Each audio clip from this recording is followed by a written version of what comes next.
Welcome here to another edition of the C-Trace Sports Postgame Report as the Arizona State Sun Devils face a very heartbreaking loss in the final seconds of the game to the Mississippi State Bulldogs. The final score, the Bulldogs 24, the Sun Devils 20.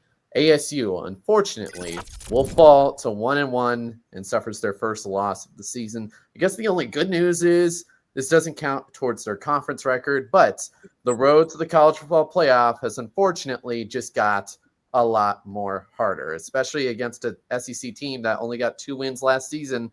This has got to be a tough one if you're a Sun Devil fan. Caleb Bushy here, alongside Matthew Jacobson and Sam Valenti, joining me here on the post-game talk. Matt, I'll start with you since you were with me in the Sun Devil game last week at the home opener against NAU. We've seen some red flags with this team before, and I've always said, at the start of this game, I'm like, if they guard Jordan Tyson, ASU could be in trouble here. And that first half was very sloppy. But overall, your thoughts on this game? A horrific first half, and just couldn't really get a whole lot going as much as I was trying to follow along with the game. But I just want to talk about the resilience because obviously there's a lot of accountability in that locker room, like I mentioned last week. And with a horrific first half, this could have gotten out of hand quick. The fact that in the fourth quarter, not only were they back in the game, not only had a lead, but it came down to just one score, which I actually, fun fact, told my dad it would be a one-score football game. Just didn't know who I thought I was going to win, but I think it speaks to the character of this organization and this football team. And you know what? 2 wins last year. Mississippi State has that right now, and they could be a much better team this year than last year. So now you got to rely on strength of schedule and, of course, bouncing back from this next week against Texas State. Sam, your thoughts overall on this game? Shout out to Kanye Udo.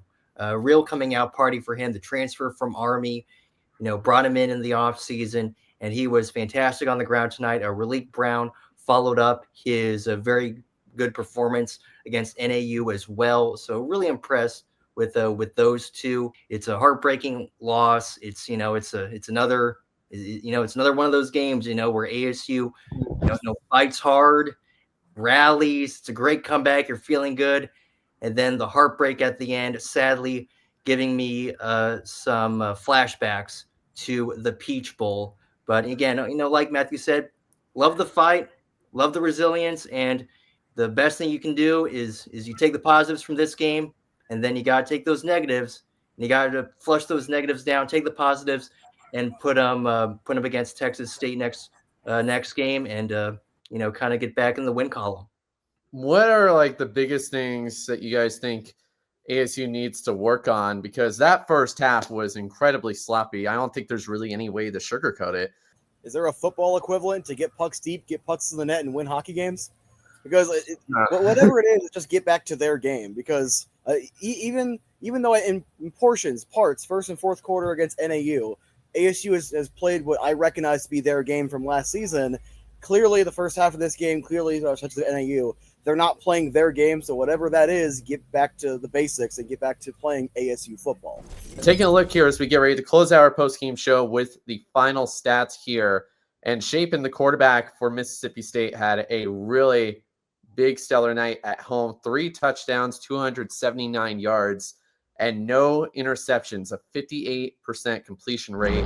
And, Shapen, looking at Mississippi State side, if I'm looking at them looking ahead to the season, this guy is truly a leader. He really rose up to this challenge tonight. But was it more Shapen, or could you make the argument that home field advantage was really the big MVP tonight? We've always seen the practice tapes that ASU was prepared with the whole cowbells and all. We saw some communication errors, Sam, on what we've seen, with the delay of game or losing a couple yards. I mean, it would be really hard not to remiss the fact that the Mississippi State home advantage really made the Sun Devils uncomfortable tonight, even though they've had, some practice drills with those cowbells. Obviously, maybe wasn't enough. I mean, would you disagree? I mean, what else can I say other than, shout out to the fans in Starkville. I mean, it's a great college town, great passionate fan base, and they absolutely showed out.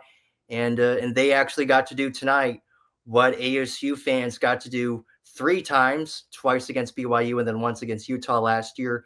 They got to storm the field and celebrate, and good for them. So that's going to do it for the post-game report. We'll be back at Mountain America Stadium to cover all things ASU football as they're back at home against Texas State, and hopefully some new hope on their horizon for this ASU team as they close out the non-conference part of the regular season. That's going to do it. Final score, once again, the Mississippi State Bulldogs 24, Arizona State 20.